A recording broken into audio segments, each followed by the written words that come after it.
Selamat pagi, selamat siang, selamat malam. Saya Marleta Cornelia Leander dengan NIM 122450092.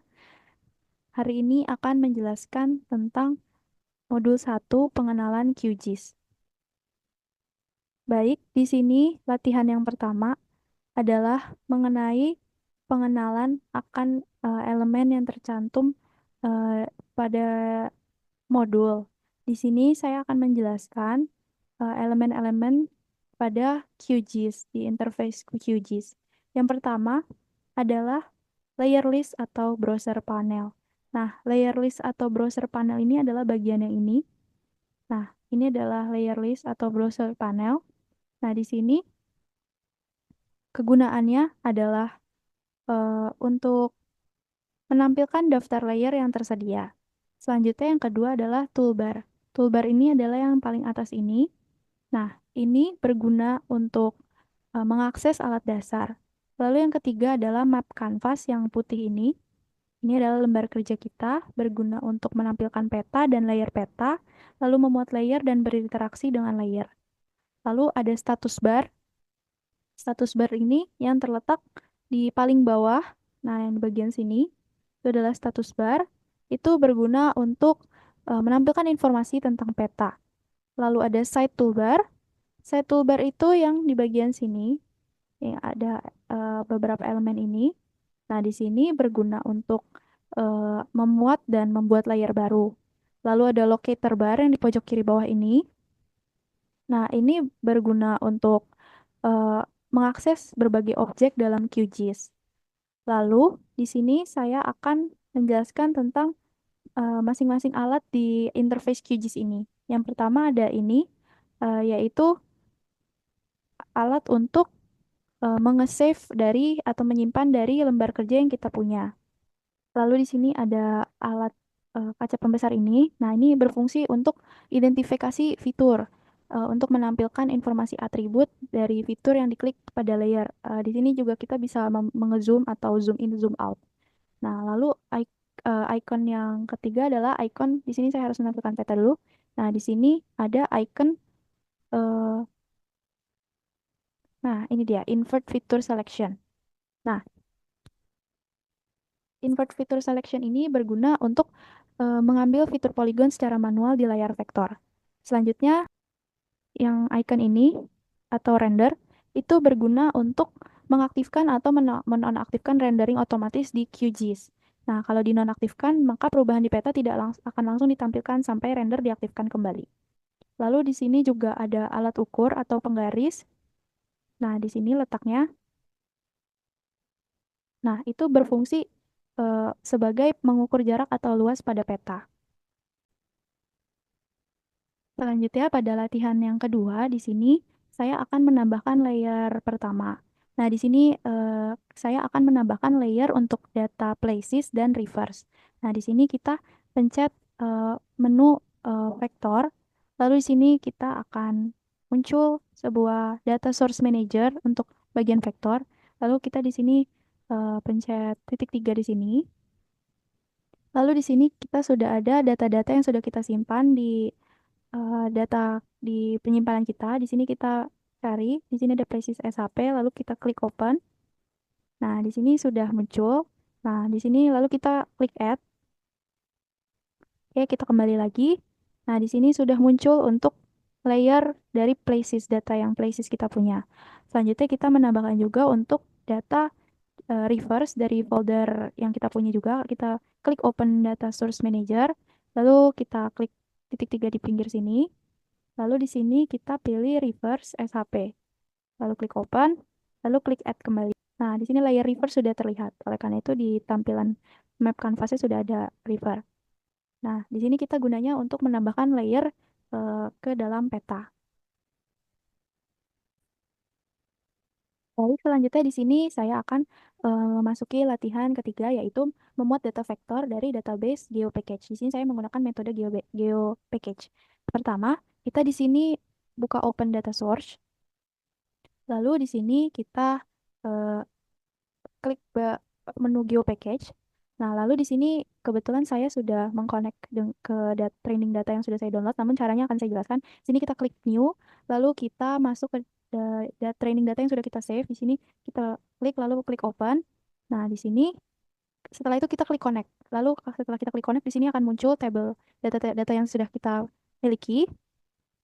Lalu di sini kita diminta untuk memasukkan eh, data buildings dan water. Di sini ada buildings, kita klik. Lalu di sini kita klik add. Dan kita juga perlu untuk memasukkan data water. Nah, untuk data water kita di sini menggunakan pemasukan data dari vektor. Lalu seperti sebelumnya kita klik 3. Lalu di sini data waternya ada dengan format SHP, kita klik open, lalu kita add. Nah, oleh karena itu di sini dapat kita lihat untuk building sudah ada layernya dan untuk water juga sudah ada. Untuk latihan yang keempat, di sini saya mengubah warna layer water menjadi biru muda. Nah, namun di sini saya menggunakan layer styling bukan menu layer properties. Caranya adalah kita klik kanan di bagian layer water, lalu kita pilih menu styles. Nah, di sini kita langsung bisa merubah warna menjadi warna biru. Nah, di sini saya ubah menjadi warna biru muda. Oke. Nah, di sini langsung auto berubah warna water menjadi biru muda. Selanjutnya kita masuk ke latihan kelima.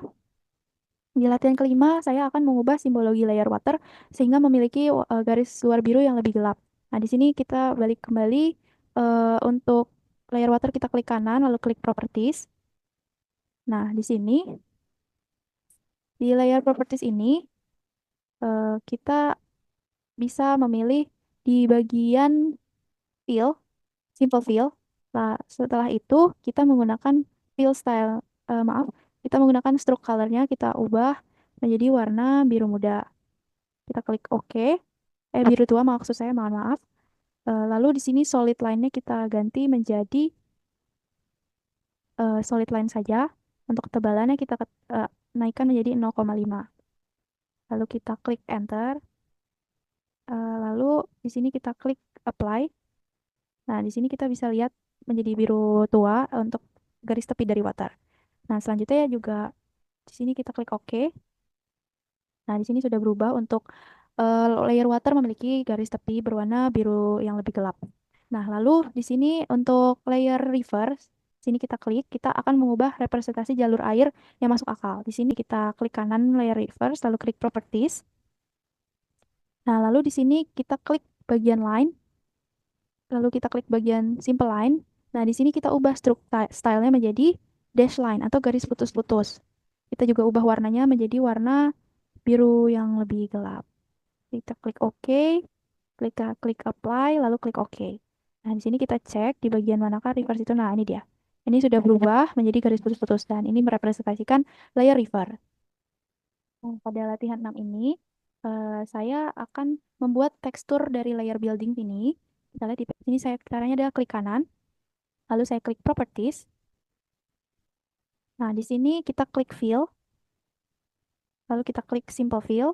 Nah, di sini kita bisa merubah fill stylenya itu menjadi misalnya saya buat cross atau kotak-kotak. Nah, lalu di sini warnanya kita rubah menjadi warna misalnya warna merah. Lalu kita klik OK. Nah, untuk fill-nya sendiri seperti ini. Kita klik apply, lalu kita klik OK. Baik, di sini dengan cara kita klik fill kembali, lalu kita klik di bagian sini ada advance, lalu simbol levelnya kita rubah. Nah, untuk yang garis kotak-kotak ini kita jadikan satu atau di layer satu, dan yang paling dasar ini layer 0 yang warna biru kita ubah jadi 0, lalu kita klik OK dan kita klik apply. Nah, di sini dapat terlihat bahwa yang paling atas adalah bagian kotak-kotak ini, dan yang paling bawah adalah bagian yang warna biru itu. Nah, selanjutnya kita akan lanjut ke latihan 7. Di sini diminta untuk mengubah tampilan lapisan pada rods. Oke. Baik, untuk lapisan rods ini sudah saya tambahkan dengan cara yang seperti sebelumnya.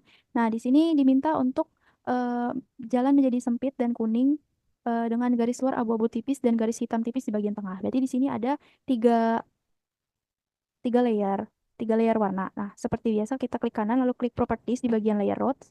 Lalu di sini kita tambahkan eh, tiga simbol layer abu-abu. Oke. Lalu di situ ada warna kuning juga untuk simple line yang pertama. Warna kuning, oke. Lalu di sini juga ada warna hitam. Oke. Nah, di sini kita gunakan eh, kembali ke line, lalu kita klik advance, lalu simbol levels. Di sini kita checklist dulu enable simbol level.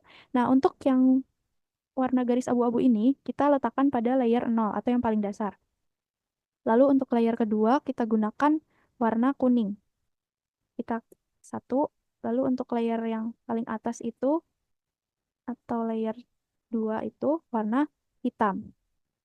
Lalu kita klik OK, lalu kita klik apply. Nah, lalu kita klik apply lagi, lalu kita klik OK. Nah, di sini dapat kita cek untuk warnanya sudah berubah. Nah, seperti itu. Untuk latihan 7. Lalu kita lanjut ke latihan 8. Di latihan 8 ini, kita diminta untuk baik di latihan ke-8 ini, saya diminta untuk membuat proyek baru untuk hanya dataset routes. Dengan cara kita klik lagi, open source, open data source. Nah, di sini kita tambahkan routes lagi. Kita klik 2 kali. Nah, di sini sudah ada routes yang baru, layer routes yang baru. Lalu kita ingin menerapkan berkas gaya untuk advanced levels demo QML. Caranya adalah klik kanan, lalu klik layer properties. Lalu di sini di bagian bawah kiri pojok bawah ini ada bagian style, kita klik, lalu kita klik load style. Lalu di sini kita klik titik 3. Nah, di sini kita sudah save advanced level demo, kita klik, lalu kita klik open. Nah, lalu kita klik load style, lalu kita klik apply, dan kita klik OK. Nah, ini dia sudah ada bagiannya, roads-nya. Nah, lalu kita ingin perbesar area swollen dam, kita klik di located bar ini. Kita klik swollen dam, swollen dam. Oke, nah di sini area swollen dam berada. Nah, ini adalah area swollen dam. Oke, selanjutnya kita akan ke latihan 9. Oke, di sini kita akan menerapkan warna isian hijau transparan ke layer protected areas dan ubah garis luarnya. Sehingga terlihat seperti ada pinggiran segitiga-segitiga. Nah, di sini caranya adalah kita add dulu layer protected areas dengan vektor. Lalu di sini kita klik titik 3, kita cari protected areas, kita open, kita klik add. Lalu di sini sudah ada protected areas. Sini kita di sini kita klik kanan, lalu kita di bagian layer properties kita klik properties. Lalu kita ganti warnanya menjadi hijau muda. Oke, di sini hijau muda. Kita klik OK, lalu untuk opacity-nya kita buat menjadi 50%. Nah, lalu di sini kita klik apply. Lalu di sini kita membuat simbol layer terbaru. Lalu kita ubah di sini simbol layer type-nya menjadi eh, marker line atau garis pinggir. Lalu di sini kita klik bagian marker dan sini kita ubah menjadi triangle green.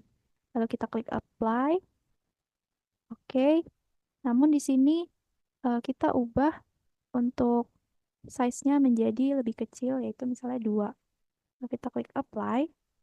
Untuk simple fill-nya kita ubah juga warnanya tadi menjadi warna hijau karena di sini berubah menjadi warna biru. Kita buat menjadi hijau muda. Oke, kita klik apply. Nah, oke. Nah, di sini sudah ada garis-garis tepi dengan simbol segitiga. Selanjutnya kita ke latihan 10. Di latihan 10 ini diminta untuk menggunakan generator geometri. Eh, Coba untuk menambahkan simple fill lainnya di bawah. Oke, di sini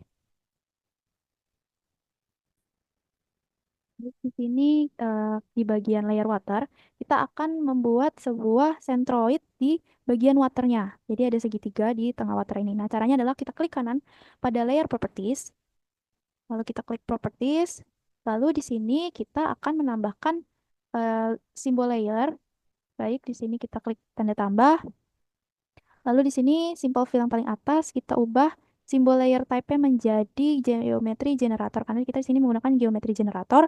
Di sini kita ganti menjadi point atau kita ganti jadi point atau segitiga polygon juga boleh. Tapi di sini kita menggunakan point. Lalu di sini kita ketik centroid.